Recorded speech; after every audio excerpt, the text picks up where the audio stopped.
जय श्री कृष्ण। श्रीमद् भगवद गीता अध्याय 4 श्लोक 42। तस्मात् ज्ञान संभूतम हितस्थम ज्ञान सेनात्मना चित्तवैनम संशयम योग मातिष्ठो तिष्ठा भारत। अतएव तुम्हारे हृदय में अज्ञान के कारण जो संशय उठे हैं उन्हें ज्ञान रूपी शस्त्र से काट डालो। हे भारत, तुम योग से संवित होकर खड़े हो और युद्ध करो। तात्पर्य, इस अध्याय में जिस योग पद्धति का उपदेश हुआ है वह सनातन योग कहलाती है। इस योग में दो तरह के यज्ञ कर्म किए जाते हैं, एक तो द्रव्य का यज्ञ और दूसरा आत्मज्ञान यज्ञ जो विशुद्ध आध्यात्मिक कर्म है।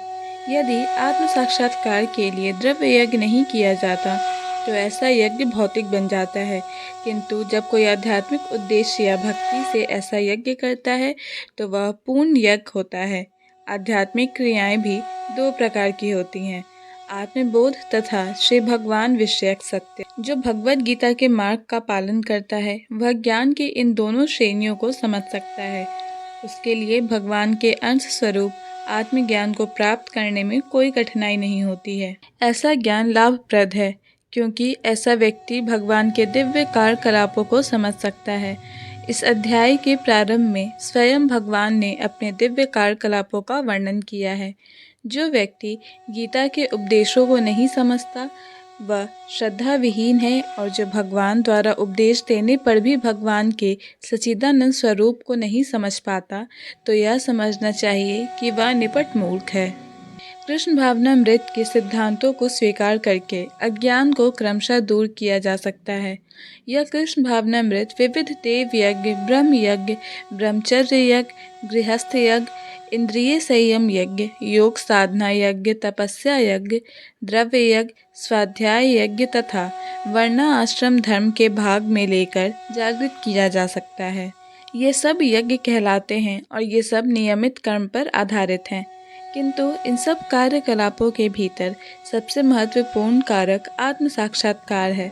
जो इस उद्देश्य को खोज लेता है वही भगवद गीता का वास्तविक पाठक है, किंतु जो कृष्ण को प्रमाण नहीं मानता वह नीचे गिर जाता है।